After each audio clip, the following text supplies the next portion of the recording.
I'm proud to say we only hire women in this company. I can't invest. I'm sorry. You don't invest in women? Of course I invest in women, but I don't invest in discrimination. Adrian, you are making this meeting very uncomfortable for me right now. I just said that your hiring practices of hiring solely based on gender, that's illegal. I'm not going to be part of that. Wow, you really hate women. I'm Right. So, people watch I'm this proud to and they have like Adrian's expression, right? Like they automatically assume that this lady is dumb, that she's just stupid, and how can a person think like that? In reality, however, this particular lady, she's part of the moral purveyor class, which I like to call people that are extremely immoral, but they join moral movements in order to get power. And the reason they do this is because it works. Like people like her that actually surf the wave of moral panics sometimes end up with a lot of cash in their hands. So it's important to explain how this happens. There are certain societies out there, usually societies that have Protestant roots, which have the idea that in order to have a good society, everybody needs to police each other morally. This is not something wrong, by the way, but it's important to realize that not all societies operate like this. Like, for example, Orthodox societies don't operate like this. Catholic societies don't operate like this. At least not to that level, right? Like, to that level that we need to watch each other constantly. We need to be vigilant at all time because evil is just behind every corner. And every single person that thinks incorrectly, he needs to be forced back into the fold, right? Or excluded from society.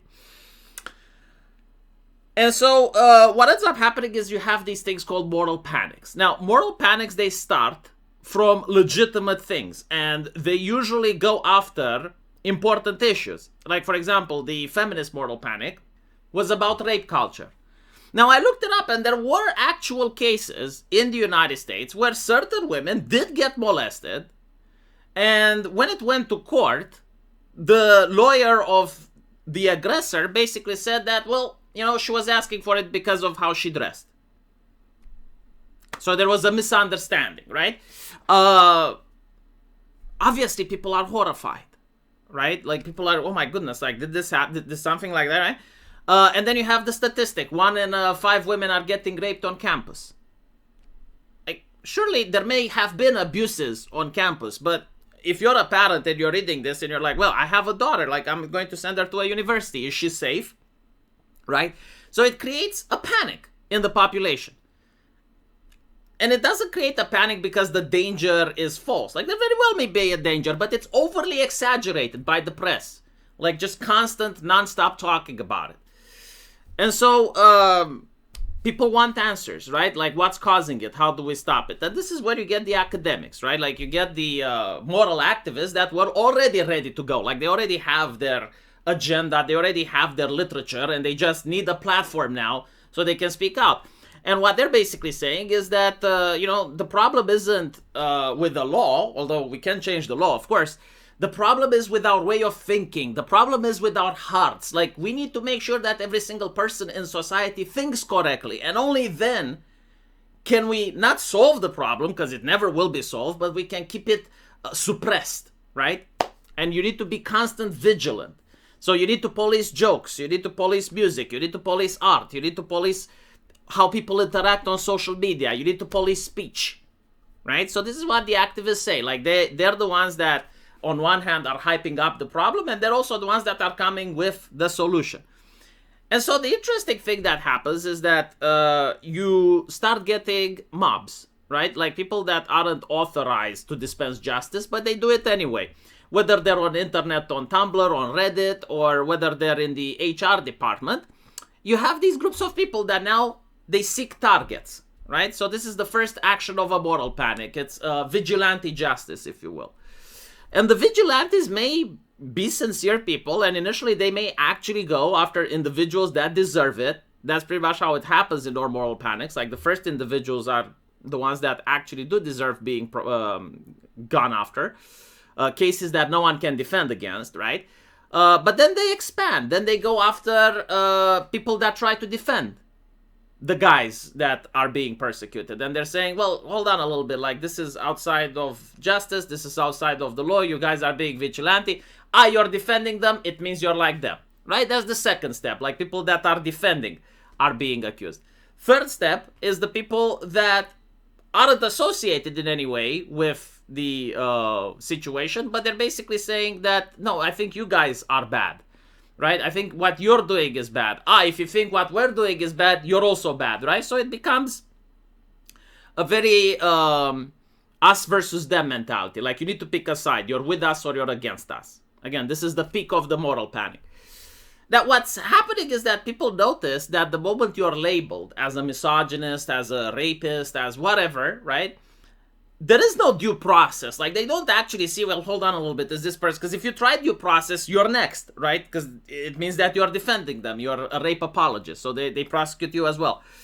And some individuals like this lady right here, she is noticing that as long as she labels someone a misogynist, the mob does the work for her. So in a society like during a moral panic, if you're the type of person that's associated with the mob, you can actually make money, right? Like, you can crash down, you can crack down on your competitors. You can send the mob after people that would stop you from being rich, right? You can basically play the meta without having to use the pitchforks yourself. You just label people. And this is what she's doing here, right? Like, she's labeling him a misogynist, even though she knows he isn't, right? Like, even though she knows what she is doing, she's not stupid, she's very aware. But by doing this, she is basically asserting power over him. And it's not that he is afraid of her, he is afraid of his social media, right? He is afraid of getting sued for discrimination. He is afraid of his reputational prestige that other people won't associate with him now. That's what he is afraid of. He's not afraid of her as a person. But it's also interesting to explain how moral panics go away. Because they happen once every 5 years now. It used to be once every 10 years, but social media just made it happen a lot more faster. Initially, they start, as I mentioned before, with like legitimate problems. You know, domestic violence, for example. Like, that is a problem, right? Like, and they may go after like cases of legitimate domestic abuse. Racism, misogyny, rape, whatever the case may be. Like, there is a genuine problem that everyone agrees it's bad.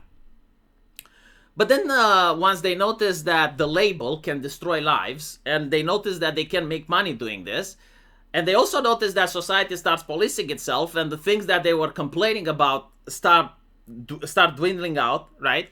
Like, if you complain about rape jokes a lot, and eventually rape jokes just simply become unpalatable, like people just stop making them, right, because they don't want to get fired, they realize that there is now a demand for rape jokes. Like, what do you do, right? Like, they still need to do the activism. They're still moral purveyors. They need the sin in order to justify their existence. And so the definition of rape just gets watered down, right? So it gets from, like, the physical act, then it moves on to, he was raping me with his eyes. It moves on to a man asking a woman out in an elevator. Like, they just water down the definition until you genuinely do not know what they're talking about. So I even seen feminists say that a fictional video game character is raped because drawings can't consent. Right? So basically the person masturbating to a drawing is doing this because, like, the drawing can't say no, and that's what's attracting him, because, like, a real woman can refuse. So they're just watering down the terminology, and initially they go after people that deserve it, and no one would defend them, right? Like Harvey Weinstein, for example. No one defends Harvey Weinstein. No one did defend Harvey Weinstein. But then they start going after individuals that are associated or that did try to defend Harvey. And then they go after individuals that basically, like me, would say, you know, I think due process is important. I don't think that you should believe all women. Oh my goodness, you're blaming the victims. How can you say that? How can we allow that, right? And eventually they go after a nice guy. Like, this is when it happens. They go after an individual that's, like, legitimately a nice guy, is obviously, like, not a rapist, but they label him as such. And when society noticed that this is happening en masse, they basically drop the moral panic. They drop the moral panic because, number one, fatigue. Like, human beings aren't designed to be perpetually outraged. They drop the moral panic because a new moral panic can come along, right? And also they drop the moral panic because the word loses meaning. Like initially, when you say rape, you genuinely think of something bad, right? But after 5 years of feminism, when someone says rape, you're thinking, okay, so like what? Like an inappropriate dick pic sent over the internet? I mean, that's bad, don't get me wrong, but it's definitely not as strong as it used to be, right? And when your definition of a misogynist ends up being this guy because he doesn't want to give money to this chick, that's when the movement loses legitimacy. And this is when people that are even in the mobs with the torches and pitchforks, they stop doing it because the whole thing is you feel righteous, you feel, empowering when you go after a genuine bad person. But when you start realizing that you're becoming a piece of shit by going after people that don't deserve it, it doesn't feel so morally justifiable. So the mob is still there, but it becomes smaller and smaller. And their PR and prestige goes that lower and lower, right? And so this is pretty much what she is doing. She's not dumb. Like, she started a feminist organization. She realizes that her base is feminine. And so she noticed that this guy is not going to invest. And there's no purpose in continuing the conversation. So by attacking him, right, she's trying to attract other feminist investors. Basically trying to say, look, like, we're legitimate feminists. Like, we can be rude, we can be obnoxious, hire us and we will do that thing. So no, she's not stupid. This whole face that the guy's making, like pretending not to understand, I wouldn't have made it because I understand exactly what she's saying. Now, interesting, there is actually a definition for this, right? It's called bigoteering. I didn't know that bigoteering has become a noun, but yes, or a verb, right? To bigoteer.